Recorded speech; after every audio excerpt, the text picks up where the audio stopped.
بسم اللہ الرحمن الرحیم۔ السلام علیکم پاکستان۔ ناظرین، آپ دیکھ رہے ہیں آواز بہاولپور نیوز چینل اور میں ہوں آپ کا میزبان احمد محمود۔ ناظرین، جیسا کہ آپ سب جانتے ہیں کہ ہم آپ لوگوں کے لیے آج کی شخصیت پروگرام لے کر آیا کرتے ہیں۔ آج میں آپ کو جس شخصیت کا تعارف کروانے جا رہا ہوں، آپ کسی تعارف کے محتاج نہیں ہیں۔ ڈائنامک پرسنالٹی ہمارے ساتھ موجود ہیں۔ جناب عزت مآب انجینئر پروفیسر ڈاکٹر اطہر محبوب، vice chancellor the Islamia university of Bahawalpur. آج ہم بات کریں گے عید الاضحیٰ کے حوالے سے۔ عید الاضحیٰ بالکل قریب ہے۔ ڈاکٹر صاحب سے جانتے ہیں کہ عید الاضحیٰ کے حوالے سے آپ کیا پیغام دینا چاہیں گے۔ تو آئیے ڈاکٹر اطہر محبوب صاحب سے بات کرتے ہیں، ملاقات کرتے ہیں۔ السلام علیکم سر۔ وعلیکم السلام احمد، کیسے ہیں آپ؟ بالکل ٹھیک ٹھاک سر، آپ ٹھیک ہیں؟ جی اللہ کا بڑا شکر ہے۔ ماشاء اللہ۔ ڈاکٹر صاحب، عید الاضحیٰ مسلمانوں کے لیے کیا پیغام لے کر آتی ہے؟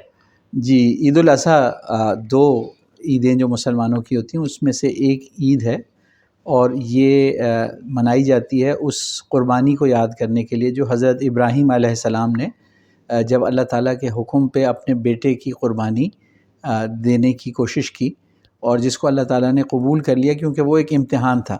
اور اللہ تعالیٰ نے پھر جنت سے اس کی جگہ ایک مینڈھا بھیجا اور اس کی قربانی ہوئی، اور اس قربانی کو، اس عظیم قربانی کو مسلمان یاد کرتے ہیں، اور جو جانور قربان کرتے ہیں وہ خالصتاً اللہ تعالیٰ کی محبت میں کرتے ہیں، اللہ تعالیٰ کی قرب اور اللہ تعالیٰ کی رضا حاصل کرنے کے لیے کرتے ہیں۔ جیسے اللہ تعالیٰ نے قرآن میں کہا ہے کہ نہ تو اللہ تعالیٰ کو ان کا خون پہنچتا ہے، نہ ہی اللہ کو ان کا گوشت پہنچتا ہے، لیکن اللہ تعالیٰ کو کیا پہنچتا ہے؟ ہمارا تقویٰ، یعنی اللہ تعالیٰ کا جو ایک ہمارے اندر ایک لحاظ ہے کہ ہم اللہ تعالیٰ کی خوشنودی کے لیے یہ کام کرتے ہیں۔ جس طرح حضرت ابراہیم علیہ السلام نے پہلے اللہ تعالیٰ کی خوشنودی کے لیے اپنے بیٹے کو اور اپنی بیوی کو صحرا میں چھوڑا تھا، اور بعد میں جب وہ بیٹا اسماعیل چلنے کے قابل ہوا، بھاگنے دوڑنے کے قابل ہوا، تو اللہ تعالیٰ کے حکم ہی سے اس بیٹے کی قربانی کرنے کی کوشش کی۔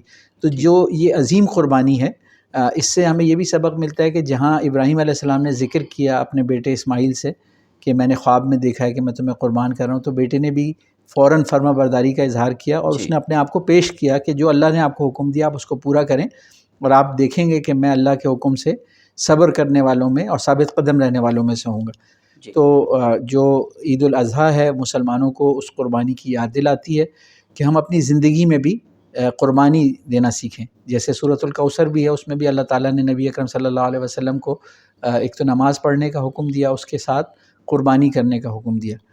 تو قربانی جو ہے ایک جذبے کا نام ہے، یعنی جس جذبے سے ہم اللہ تعالیٰ کی خوشنودی کے لیے اپنے مال کو، اپنے وقت کو اور اپنی صلاحیتوں کو اللہ تعالیٰ کے لیے وقف کر دیتے ہیں، تو یہ علامت ہے۔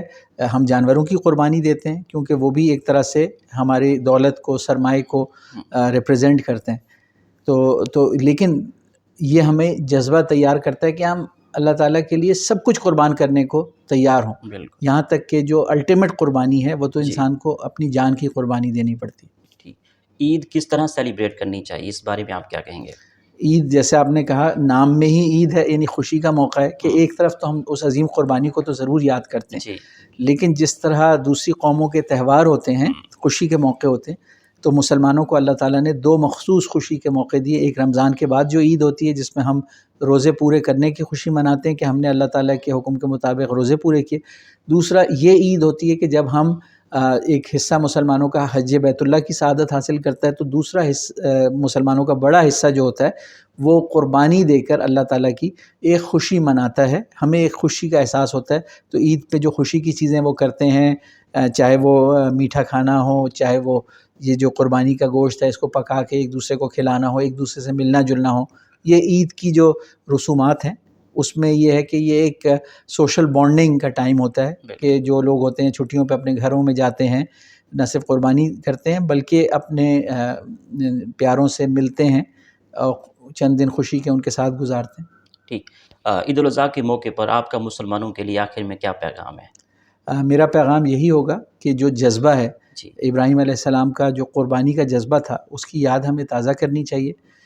جس طرح ابراہیم علیہ السلام نے ایک مقصد کے تحت زندگی گزاری، انہوں نے اللہ تعالیٰ کے پیغام کو پھیلانے کے لیے اپنا گھر بار چھوڑا، قربانی دی، اپنے بیوی بچے کو صحرا میں چھوڑا، اور اس کے علاوہ ان کو آگ میں پھینکا گیا، انہوں نے اس کو ثابت قدمی سے برداشت کیا، پھر بیوی اور بیٹے کو انہوں نے صحرا میں چھوڑا، پھر اس کے بیٹے کی قربانی دی، پھر اللہ تعالیٰ کی خوشنودی کے لیے انہوں نے کعبۃ اللہ اس کی تعمیر کی اپنے بیٹے کے ساتھ۔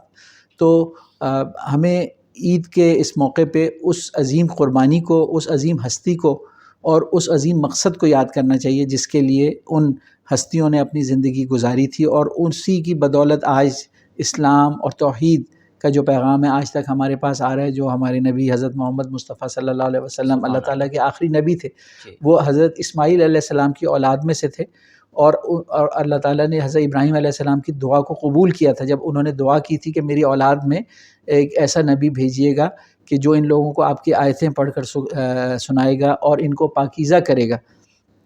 تو ہم اس عید کے موقع پہ حضرت ابراہیم علیہ السلام، حضرت اسماعیل علیہ السلام، ان کی قربانیوں کو یاد کرتے ہیں، اور ہمارے پیارے نبی حضرت محمد مصطفیٰ صلی اللہ علیہ وسلم کی قربانیوں کو یاد کرتے ہیں کہ کس طرح انہوں نے 23 سال کی قربانیوں کے بعد دنیا میں اسلام کے پیغام کو مستحکم کیا، کہ وہ آج تک 1400 سال سے زیادہ گزر گئے ہیں، سینہ بسینہ نسل در نسل ہمارے پاس یہ پیغام آیا ہے، جس کے تحت قرآن پاک سے ہم اپنی زندگیوں کو منور کر کے جو ایک اچھی زندگی ہے دنیا کی، اللہ تعالیٰ کی فرما برداری میں گزار سکتے ہیں، اور اس کے عوض دنیا کی اور آخرت کی کامیابی حاصل کر سکتے ہیں۔ تو میرا پیغام ہوگا کہ ان ہستیوں کو یاد کریں، ان کے مقصد کو یاد کریں، اور اس کو اپنے زندگی میں اسی مقصد کو اپنائیں۔ ٹھیک ڈاکٹر صاحب، بہت شکریہ، آپ نے ہمیں قیمتی ٹائم دیا۔